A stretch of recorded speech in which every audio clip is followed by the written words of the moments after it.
And now, Death Valley Days.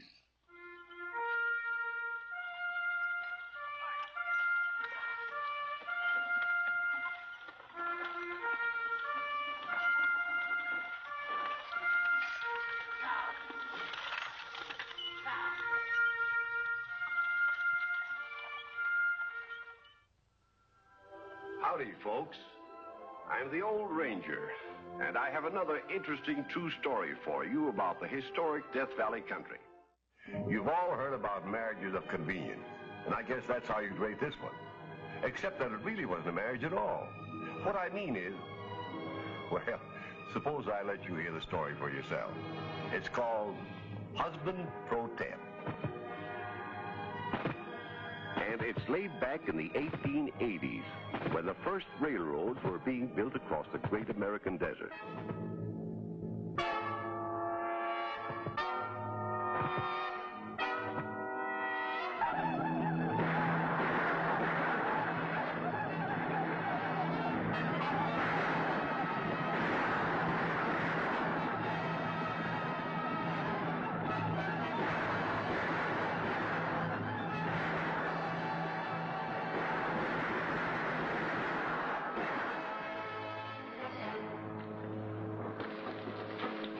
I told you in my telegram, Mr. Phelps, that I couldn't help you. You've just wasted your time coming out here to see me in person. I never waste my time, Major Lewis, and I never accept a man's refusal without good and sufficient reason. I gave you my reasons. Which I refuse to accept. This railroad is for the good of the whole country. And it seems to me that the government should be very happy to cooperate in its building. The government is, but unfortunately the Indians aren't.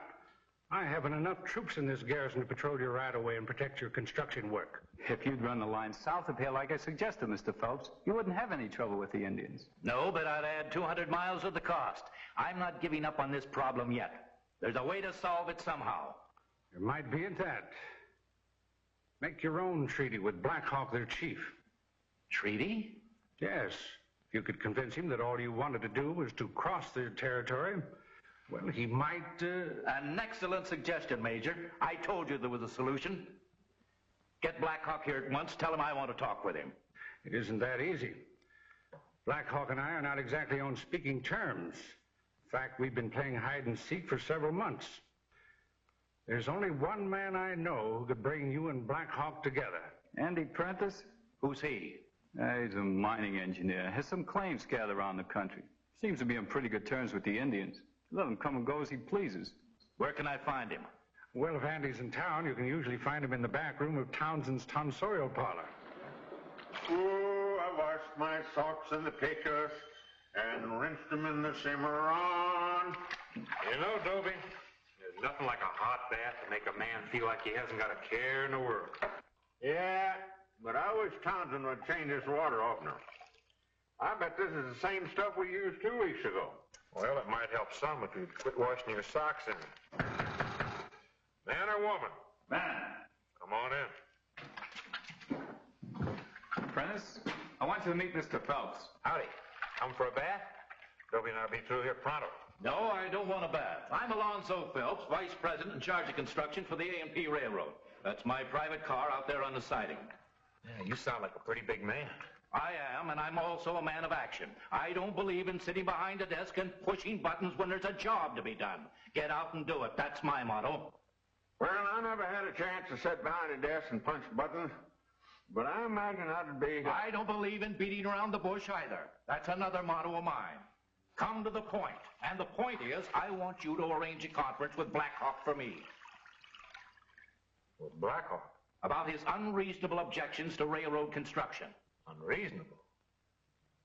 The Indians have owned that land for hundreds of years. Generally speaking, all the white man has brought them is trouble. He's killed their game, settled on their land, and broken their laws. All in all, he's been pretty obnoxious. So now you come along and start tearing things up. Now, how would you feel? I feel if I explained to him that all I want to do is cross his territory, he'd stop his confounded interference. Is that all you want? Certainly. Well, it's worth a try. Just so happens I'm heading in that direction tomorrow to look at some claims. I'll take you along. Good. Ridiculous. I mean, Well, going out there would be too dangerous, Mr. Phelps. Indians can be treacherous. So can a white man. She'll be all right with me if you do as I say. When do we start? Dawn tomorrow morning. Meet me at the livery stable. I'll be there. Oh, there'll be a $1,000 charge for this little service. $1,000? That's a pretty big fee. Well, you're a pretty big man.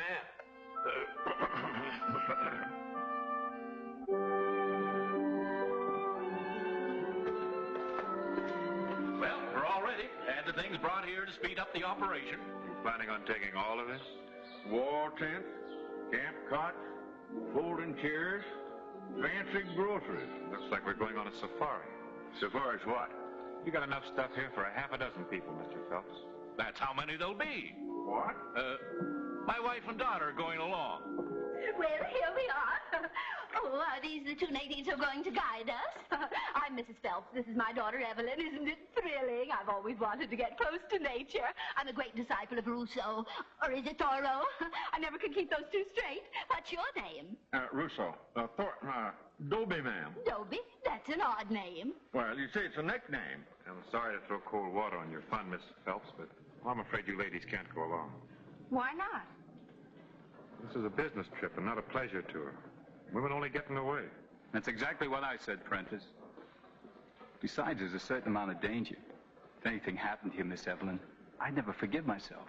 There's no more danger to me than to Father. And where Father goes, I go, Mr. Prentice. Well, not this time. Yes, this time, too.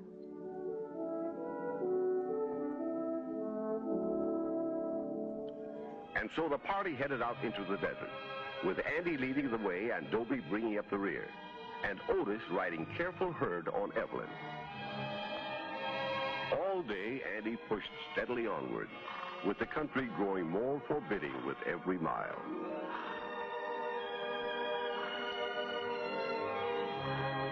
On the afternoon of the second day, Andy called a halt.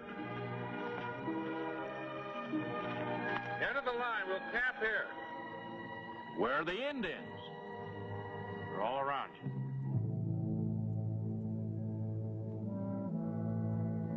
I don't see any. Oh, they see you. They've been following us and watching us since early this morning. Gracious. Dobie! Drop it here. We'll make camp. Want to send word to Black Hawk that we want a powwow.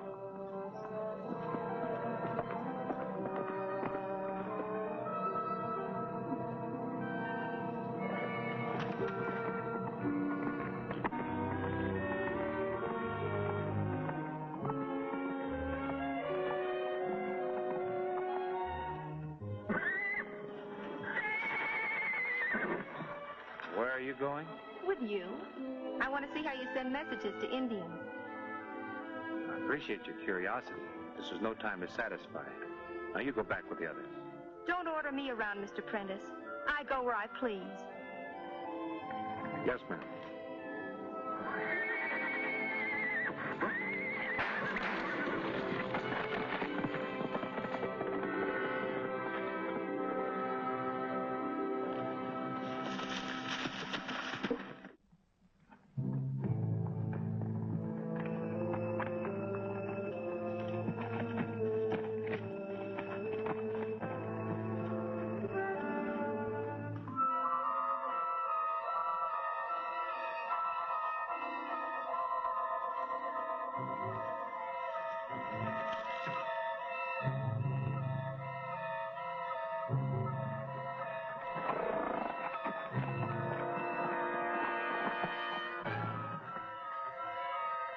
Tell your chief, Black Hawk, that his brother, White Wolf, has brought the big chief of Iron Horse for a powwow. We will wait here.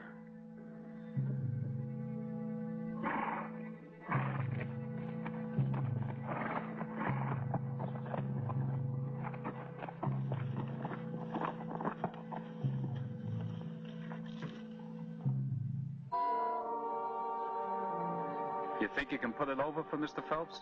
Oh, I think so. I'll give you $5,000 if you don't. If I don't, I want that railroad to go the southern route. I didn't know you owned property down that way. I don't. But some friends of mine do. Oh. Is it a deal? I only work for one man at a time, Otis. And I got a job.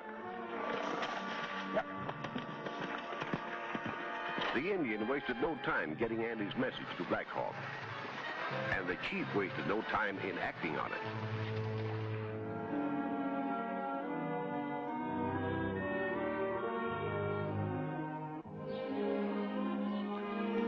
Now what? We're going for a ride. No, you're not. Told everybody to stay close to camp, and I meant it. If you expect us to sit around twiddling our thumbs while we wait for your red friend to show up. That's exactly what I expect.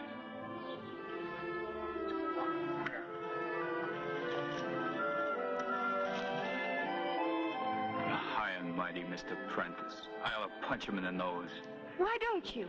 Well, I would, except you might refuse to help your father then. Look.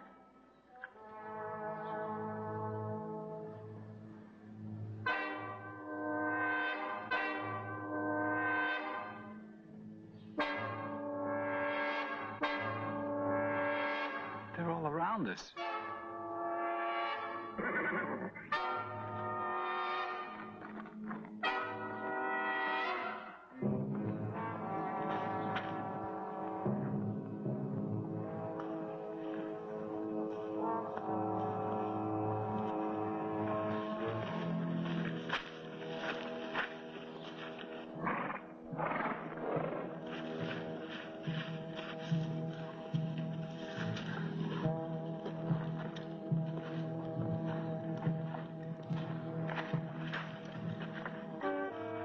Good to see my brother again.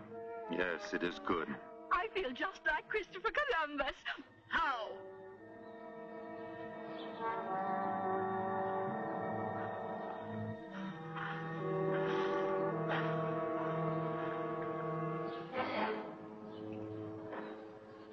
These people are my friends. They have traveled far. Many suns. Many sleeps. This man is the big chief of the Iron Horse. Yes, Big Chief Iron Horse. Black Hawk is enemy to Iron Horse. Oh, you mean you get car sick? So do I. But if you'll take a teaspoonful of... I'll do the talking. I understand my brother's feelings. But I speak with straight tongue when I tell you the Iron Horse will not harm your people. The White Chief only wishes to cross your country as the canoe crosses the river. It is hard, White Wolf, for Black Hawk to hold his anger at talk of Iron Horse. It is well these people are friends to White Wolf. I will call a council. Tell my people what my brother has said. Tell them also, the White Chief will give 100 horses loaded with trade goods, if they agree. 50 horses. 100 horses. I have spoken. And I will give you this. No. I will if I please. Here.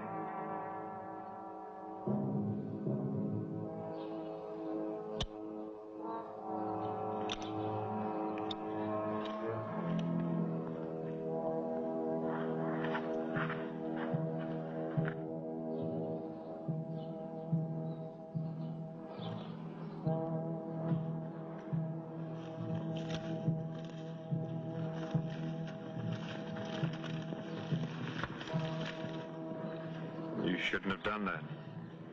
I'm getting a little tired of you telling me what I should and shouldn't do, Mr. Prentice. But you don't understand. When a squaw gives an Indian brave a gift... For your information, I do not happen to be a squaw.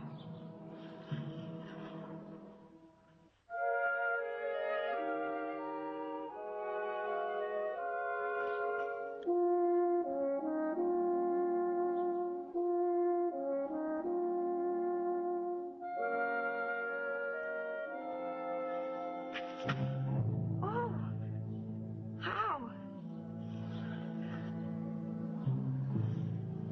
I was, just picking some flowers. Aren't they pretty?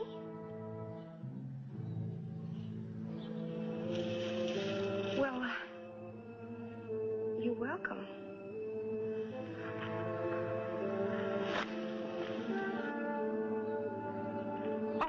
thank you. I'm not cold. Well, I guess I better be going now. It's getting awfully late.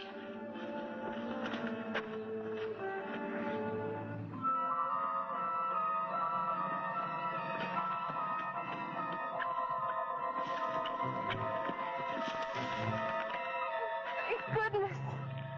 What's the matter? He was following me. Who? That awful Indian, Black Hawk. Why, he's gone. He must have seen you coming. Thought I told you to stay close to camp. Now, what are you doing out here alone? I was just taking a walk and picking some wildflowers, and then all of a sudden, there he was. I showed them to him, and he took them. Took them? Yes. And then he tried to put his blanket around me. Little idiot, you're going to get us in a mess yet. I didn't do anything. Except smile at him, make up to him like you do every man you meet. Why, Mr. Prentice, I believe you're jealous. Don't flatter yourself. You're not going to add my scalp to your collection. Now get on my horse. I'll walk.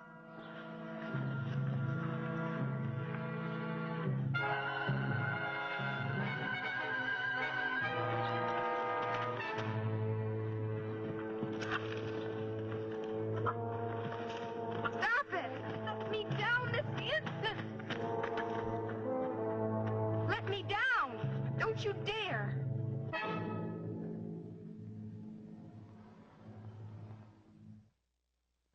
Thinking Evelyn would behave herself after her scare, and that her refusal to accept Black Hawk's blanket would discourage the chief's interest in her, Andy left Dobie in charge of the camp and set out to inspect some of his mining property, planning to return the next day. That night,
This is the most ridiculous thing I've ever heard of. Well, nevertheless, it's true. Black Hawk wants you for his squaw. These ponies are the price he offered. When your father brought them in, he accepted it. Dobie, you should have stopped Mr. Phelps. But he done it before I noted, Andy. I thought the Indian was just trying to be friendly. Of all the effrontery, that heathen savage expecting you to live in a wigwam or a peatee or whatever you call it. If this is your idea of a joke, Prentice, it's a pretty bad one. I was never more serious in my life. So is Black Hawk. He wants Miss Evelyn, and he means business. It's preposterous. Not according to Indian custom. He took a shine to Miss Evelyn. She gave every indication that she liked him. Now you've given your consent. It's as simple as that. I know. We'll put the ponies back where Father found them. It's too late. He's been watching. You can be sure of it. Then we'll gather up our things and flee from here with the speed of the wind. We could never outrun him. It'd only make matters worse. He wants your daughter. Stop saying that.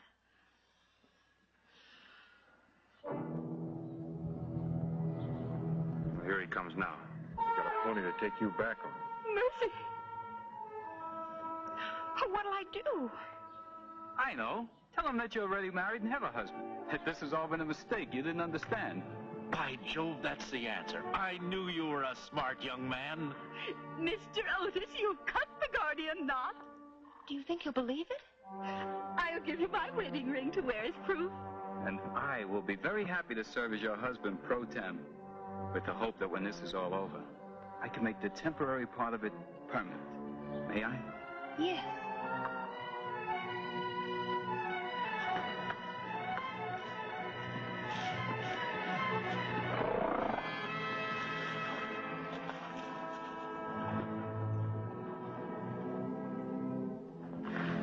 I bring words from council. When Big Chief of Iron Horse gives 100 horses and trade goods, Iron Horse can cross Indian country as canoe crosses river. Thank you. Thank you very much. Now Black Hawk take White Squaw back with him. Hear me speak. I'll tell him. White Squaw did not understand ways of Indians. She gave presents to Black Hawk only as a friend. She already has a husband. What Black Hawk wants, he takes. Wait. I asked Black Hawk to obey the white man's law, as I obey the Indian's law. White man's law says squaw can only have one husband. Black Hawk hears his brother's words and will not break white man's law. Black Hawk will fight husband of squaw to death. And she have only one husband, Black Hawk. Which man is squaw's husband?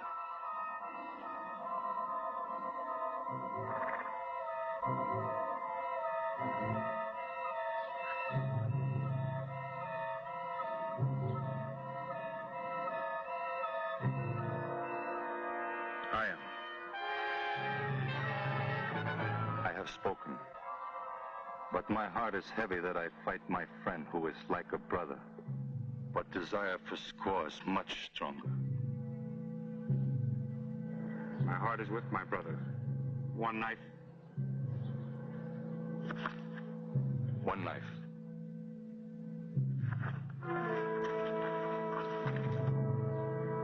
No, Andy, no, I won't let you. Tell him the truth. Be quiet. This is your only way out. You coward.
Kill my brother.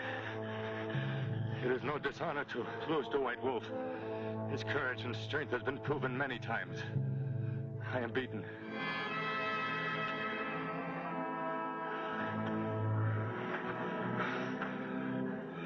I have given my word about Iron Horse, and will keep it.